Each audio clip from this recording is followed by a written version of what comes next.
Enfim, pessoal, a gente está tratando aqui do judiciário, de temas de justiça. Eu vou convidar aqui para conversar com a gente o Demetrios Coveles, que é advogado criminalista. Demetrios, muito obrigado aqui pela presença aqui com a gente no Poder Expresso. Demetrios, ontem eu estava com o nosso repórter aqui do SBT, quando a gente estava conversando aqui, entrou no ar, o Valdson Balbino, e naquele momento ali ele falava algo que acabou se confirmando. Ele disse, olha, pela decisão da justiça aqui, ela não poderia se pronunciar sobre o processo. Ao que tudo indica, parece que é isso que ela acabou de fazer ao sair aqui da prisão. Muito obrigado pela presença, como o senhor está? Queria que o senhor comentasse um pouco dessa revogação de uma decisão menos de 24 horas depois de ter sido tomada. Exato. Muito boa tarde a todos e a todas. É um prazer estar aqui com vocês. É exatamente isso. Depois de 24 horas aí de que a Deolane foi solta, a prisão domiciliar foi revogada. O que acontece é que ela havia sido beneficiada por um habeas corpus, e esse habeas corpus, o fundamento da liberação dela para uma prisão domiciliar era com base na filha, né? Porque ela tem uma filha menor de 12 anos e existe uma regra que se a pessoa presa preventivamente tiver um filho menor de 12 anos que precise da mãe ou do pai para subsistência ali, essa pessoa que está presa cautelarmente, ela pode ficar presa em prisão domiciliar. E a justiça tinha concedido esse benefício dela ficar presa em domicílio, né, para que ela acompanhasse a investigação presa na casa dela. O que acontece é que em menos de 24 horas a Deolane descumpriu algumas medidas que foram impostas, né? A justiça ontem falou, olha, você pode ficar presa na sua casa desde que cumpra alguns requisitos. E quais são? Né? Uso de tornozeleira eletrônica, não contatar nenhum investigado e também não se manifestar nas redes sociais, muito menos dar notícia, né? dar entrevista em sites de notícias, enfim. O que a gente viu ontem foi o contrário, né? A Deolane saiu do presídio já dando ali, já se manifestando, e também, mais tarde, publicou uma foto na sua rede social com um X na boca ali, obviamente querendo dizer algo sem dizer. Então, por esses motivos, a justiça revogou essa prisão domiciliar e agora ela retorna ao presídio para cumprir essa prisão preventiva agora de dentro do presídio. Vamos lá, do ponto de vista da estratégia de defesa, a gente sabe que não se sabe exatamente se ela seguiu a orientação do advogado, imagina-se que não, né? Porque talvez nenhum advogado pudesse propor essa quase uma afronta, na verdade, em relação à justiça, digo no sentido da própria decisão, que a tirou da cadeia. Não estou aqui julgando o ato dela ou coisa parecida, ela faz da vida dela o que quiser, mas de qualquer forma tinha uma decisão judicial, existe ali uma afronta em relação à própria decisão judicial, é disso que a gente está tratando. Mas num caso desse, num caso de um não cumprimento de uma decisão, uma situação dela que está precisando se defender de uma investigação que é séria, né? Tanto que a leva para a cadeia e também leva a mãe dela para a cadeia. Nesse caso, fragiliza a própria defesa dela e a própria estratégia de defesa dela, ou cada caso é um caso e não dá para avaliar a partir desse descumprimento como fica? É claro que ela já perdeu quando ela está voltando e vai ter que voltar para a cadeia. Mas os próximos passos, a própria relação da defesa com o juiz, como é que na prática funciona isso?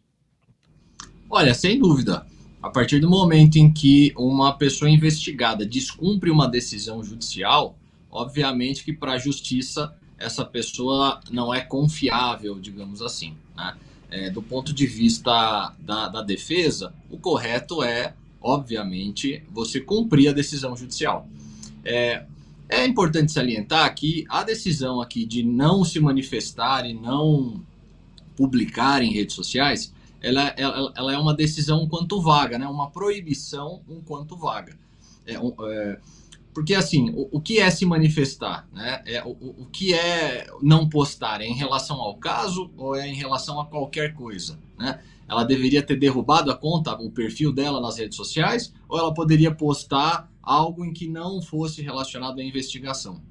Então, a defesa provavelmente vai questionar isso agora num novo pedido de liberdade que pode ser feito, né? Que essa decisão era muito vaga e que não fazia muito sentido não se manifestar em relação a nada, né? Mas, do ponto de vista da justiça, obviamente que a pessoa que descumpre uma ordem judicial, ela passa a ser menos confiável, né? Ela teve a oportunidade de responder agora esse inquérito em liberdade, mas optou, obviamente, em desrespeitar e por isso está sofrendo as consequências do desrespeito, né? Que é retornar ao presídio. Bem, me diga uma coisa, Demetrios. Nesse caso aqui dela, ela teve, vamos dizer assim, ela teve atendido esse pedido de prisão domiciliar por uma série de requisitos anteriores, inclusive nunca ter sido presa, não ter antecedentes criminais, ter residência fixa, aquilo tudo que a gente vê a partir do momento que o juiz diz, olha, não dá para essa pessoa aqui, ela não precisa estar presa porque ela tem condições aqui, né, de tratar, de ir para casa e responder essa investigação, ou esse julgamento, ou esse processo em casa. Nesse caso, desse descumprimento dela, isso já leva a algo de ordem mais prática em relação à própria ficha dela, em relação a eventuais decisões daqui a um tempo, evidentemente, de uma nova decisão onde ela pudesse vir a ter uma nova prisão domiciliar, ou a partir de agora ela vai ter restrito, por quê? Porque esse episódio acaba, vamos dizendo assim, indo para a ficha dela, indo para computando ali. Como é que funciona isso de forma prática, Demetrios? Tá. O que a gente está vendo aqui são exemplos claros de prisões cautelares, né? Então, a primeira prisão dela foi uma prisão cautelar, porque assim, a regra no Brasil é a liberdade. Enquanto não houver uma decisão condenatória transitada em julgado, a pessoa pode responder o processo em liberdade, desde que não haja risco à ordem pública, não haja indícios de que a pessoa vai reiterar, né, no cometimento do crime. Então, em princípio, seria possível, né, a liberdade condicionada da Deolane, desde que impostos alguns requisitos. Então, por exemplo, igual foi colocado ali, de você não manter contato com os investigados, você não comentar sobre o caso. Como ela é primária, como isso, ela tem trabalho, ela tem residência fixa, e existem outras cautelares, medidas cautelares que a justiça pode impor para que ela não atrapalhe a investigação, é possível essa liberação dela. Mas assim, a primeira liberação, ela não analisou exatamente isso. A primeira liberação foi uma conversão da prisão cautelar, né, da prisão em presídio, em prisão domiciliar. Então, essa análise ainda não foi feita no processo. O que foi feito foi uma análise da prisão e se converteu a prisão no presídio para uma prisão domiciliar. Então, ela não teve um benefício de liberdade condicionada, por exemplo. E aqui, essa segunda prisão é uma segunda prisão que diz respeito a um descumprimento de medida cautelar. Então, ela está sendo presa hoje porque descumpriu uma medida. E existe uma regra no Código de Processo Penal, no 312, artigo 312, que fala exatamente isso. Quem descumpre uma medida cautelar diversa da prisão, que é imposta, tem como consequência uma regressão, né? Uma regressão de regime, digamos assim. Como ela estava no domiciliar, agora ela vai para prisão em presídio. Então a gente tem duas prisões diferentes e a defesa precisa agora se manifestar, precisa recorrer, precisa se socorrer ao judiciário para tentar um novo pedido de liberdade, que eu acredito que já estejam fazendo isso já. Muito bem, Demetrios Coveles, muito obrigado aqui pela presença com a gente no Poder Expresso, para colocar a bola no chão, explicar exatamente o que é que está acontecendo. Muito obrigado a você, um bom trabalho. Eu que agradeço, boa tarde a todos.